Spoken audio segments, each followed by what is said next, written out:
नमस्कार, स्वागत आहे आपलं सगळ्यांचं आजच्या व्हिडिओमध्ये. मित्रांनो, आपल्या आयुष्यात काही लोक अशी येतात की ती आपल्याशी नीट बोलत नाहीत, आपला अपमान करतात, आपल्याला टोमणे मारतात, आपलं मन दुखावतात आणि तरीही आपल्याकडून चांगलं वागण्याची अपेक्षा ठेवतात. अशा व्यक्तीशी बोलताना आपलं मन कायम अस्वस्थ असतं, डोक्यात विचारांची गर्दी होते आणि काय करावं ते सुचत नाही. आपण चूक केली नसतानाही आपल्याला उगाच या लोकांमुळे अपराधी असल्यासारखं वाटायला लागतं.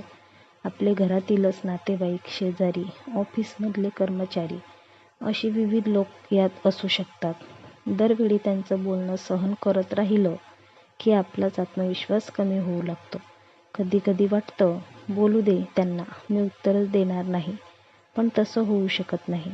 अशा वेळी आपल्याला एक कठीण पण गरजेचा निर्णय घ्यावा लागतो.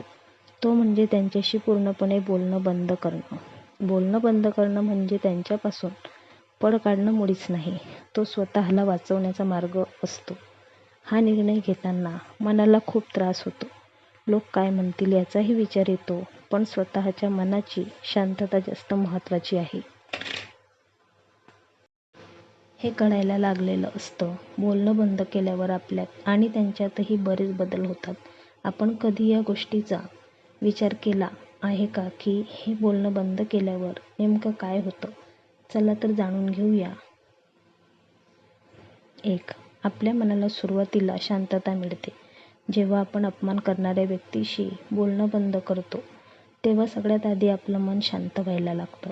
दररोज होणारे वाद, टोमणे, उपहास अचानक थांबतात. डोक्यात सतत फिरणारे शब्द हळूहळू कमी होतात. मनावरचा ताण थोडा थोडा उतरायला लागतो. आपण सकाळी उठल्यावर आज काय ऐकावं लागेल याची भीती राहत नाही. रात्री झोपताना जुन्या बोलण्याचा विचार येत नाही. मन मोकळं व्हायला लागतं. शांततेत स्वतःचा आवाज ऐकू येतो. आपल्याला काय वाटतंय हेही कळायला लागतं. सारखं डोळ्यातून पाणी येणं कमी होतं. आयुष्यात थोडं हास्य येतं. पण लक्षात ठेवा, शांतता म्हणजे सगळं ठीक झालं असं नाही. ते तुमच्यासाठी दुसरा कोणता तरी त्रास देण्याचा मार्ग शोधणार, हे लक्षात घ्या आणि सावध राहा. 2. आपल्या आत्मसन्मानाची जाणीव होते. अपमान सहन करत राहिलं की आपण स्वतःची किंमत विसरतो. त्यांच्याशी बोलणं बंद केल्यावर पहिल्यांदा आपल्याला जाणवतं की आपणही माणूस आहोत, आपल्यालाही आदर मिळायला हवा हे लक्षात येतं. समोरच्याने वाईट वागलं म्हणून आपण कमी नाही, हे हळूहळू मनात बसायला लागतं. पूर्वी जी वाक्ये मनाला टोचायची ती आता आपल्या जवळपासही नसल्याने डोक्यात चांगल्या विचारांसाठी जागा मोकळी होते. आपण स्वतःशी चांगलं बोलायला शिकतो. आरशात पाहताना अपराधी वाटत नाही. स्वतःला दोष देणं कमी होतं. मी एवढं सहन का केलं असा प्रश्न सतावू लागतो. तो प्रश्न दुःखराच असतो, पण आपल्याला जागं करणारा असतो. आत्मसन्मान म्हणजे गर्व, स्वार्थ नाही, हे स्वतःला उमगतं. आपण मर्यादेची कुठे रेषा ओढायची ते कळतं आणि ती रेषा जीवनात फार महत्त्वाची असते, नाहीतर लोक आपल्याला हलक्यात घेतात. 3. त्यांना अपराधीपणाची जाणीव होऊ लागते. त्रास देणाऱ्या व्यक्तीशी जेव्हा तुम्ही अचानक बोलणं बंद करता, तेव्हा समोरच्या व्यक्तीला सुरुवातीला काहीच फरक पडत नाही असं वाटतं. पण हळूहळू त्यांना आतून अस्वस्थता जाणवायला लागते. पूर्वीसारखं तुम्ही प्रतिसाद देत नाही हे त्यांच्या लक्षात येतं. त्यांच्या शब्दांनी आता कुणावर परिणाम होत नाही हे त्यांना जाणवतं. ते मी काही जास्त बोललो का असा विचार त्यांच्या डोक्यात येऊ शकतो. कदाचित त्यांना स्वतःची चूक दिसायला लागते. जरी ते मान्य करत नसले तरी त्यांचं मन आतून टोचत राहतं. तुम्ही गप्प राहिल्यामुळे त्यांना आरसा दिसतो. त्या आरशात त्यांचं वागणं स्पष्ट दिसतं. त्यांना अपराधी वाटायला लागतं. ही भावना त्यांना अस्वस्थ करते. तुम्ही का दूर गेलात याचं उत्तर शोधायला ते लागतात. कधी कधी ही जाणीव उशिरा येते, पण त्यांच्या इगोमुळे ते कधीही व्यक्त होत नाहीत आणि मला वाईट वाटलं असं तुम्हाला जाणवूही देत नाहीत. 4. नात्याचं खरं स्वरूप समजतं. त्रास देणाऱ्या व्यक्तीशी बोलणं बंद केल्यावर समोरची व्यक्ती काय करते हे दिसायला लागतं. ती तुम्हाला शोधते का हे कळतं. तिला तुमची किंमत आहे का हे उघड होतं. जर ती व्यक्ती बदलायचा प्रयत्न करत नसेल तर आपल्याला तिच्याविषयी सत्य उमजतं. हे नातं एकतर्फी होतं हे लक्षात येतं. खोट्या अपेक्षा तुटतात, मनाला फसवणूक झाल्यासारखं वाटतं. पण त्या फसवणुकीतून आपल्याला शिकायला मिळतं. नातं म्हणजे सहनशक्ती नाही, हे उमगतं.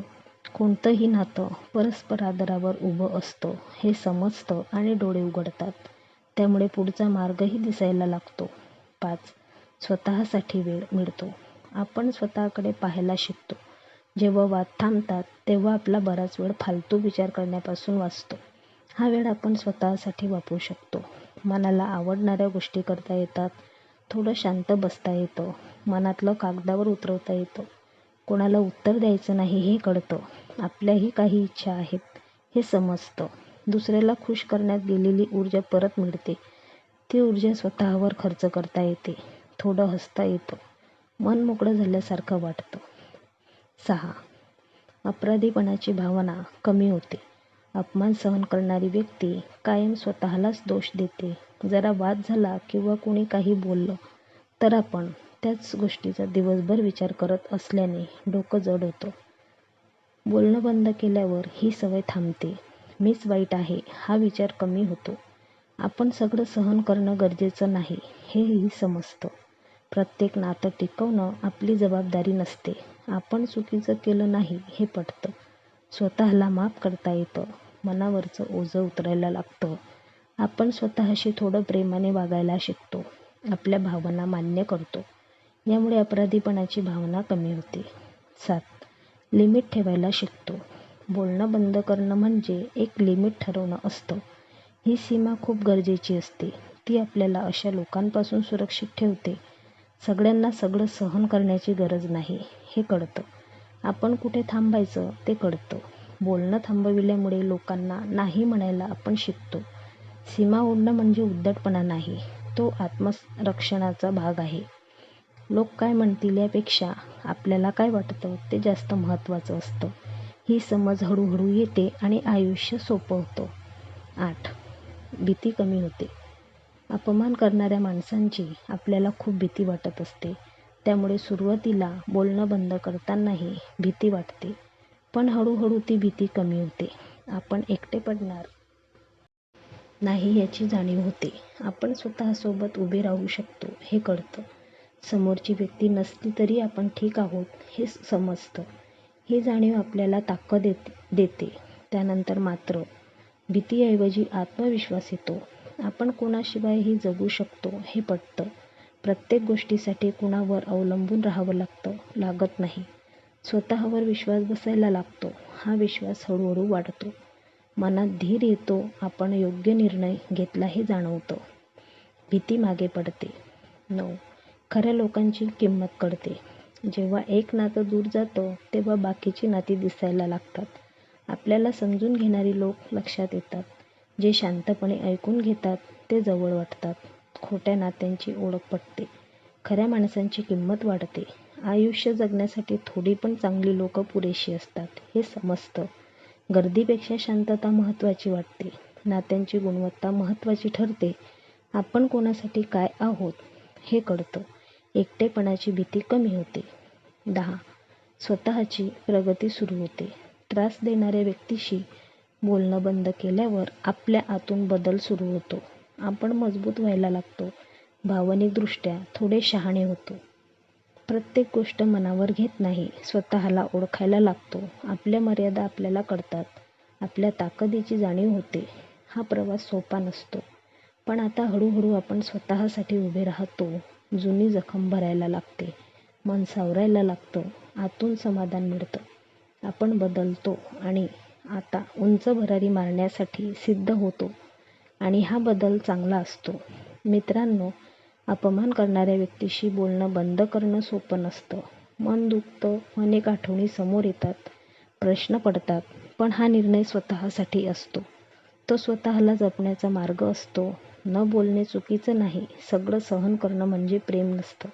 आदर नसलेलं नातं ओझं बनतं. आपलं मनही महत्त्वाचं आहे.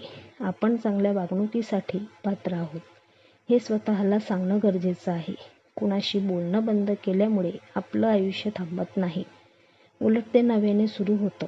त्यांना अपराधीपणाची जाणीव करून द्या आणि स्वतःच्या मनशांतीला प्राधान्य द्या. मित्रांनो, दररोज विविध सकारात्मक विचारांसह आपण भेटत असतो. तुमचे जीवनही असेच सकारात्मक विचारांनी भरून जावो. तुमच्या मनातील सर्व चांगल्या इच्छा, आकांक्षा पूर्ण होत तुम्हाला सुख समृद्धी लाभो ही ईश्वराचरणी प्रार्थना. आजचे विचार जर तुम्हाला आवडले असतील आणि ते पटलेही असतील तर कृपया या व्हिडिओला लाईक आणि चॅनलला सबस्क्राईब करायला विसरू नका. उद्या पुन्हा भेटूया नवीन विचारांसह. तोपर्यंत धन्यवाद.